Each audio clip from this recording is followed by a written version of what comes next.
അല്ലെങ്കിൽ എന്ത് സംഭവിക്കും? ഇവർക്ക് ലഭിക്കേണ്ടതൊന്നും ലഭിക്കാതെ വരും.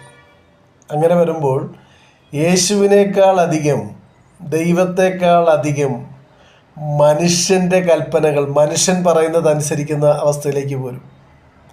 കർത്താവ് പറഞ്ഞൊരു കാര്യമുണ്ട്, നിങ്ങൾ കർത്താവിന് ദാസന്മാരായിരിപ്പിൻ, മനുഷ്യർക്ക് ദാസന്മാരാകരുത്. മനുഷ്യദാസന്മാരാ എല്ലാം. കർത്താവിൻ്റെ ദാസന്മാർ അത് വളരെ ചുരുക്കം, ചില വിരലിലെണ്ണാവുന്ന അതുപോലെ ആയിത്തീർന്നിരിക്കുന്നു. എന്തുകൊണ്ട് ഇത് സംഭവിക്കുന്നു? സ്വാർത്ഥത. പലർക്കും ദൈവങ്ങൾ അവരുടെ നേതൃനിരയിൽ നിൽക്കുന്നവരാണ്.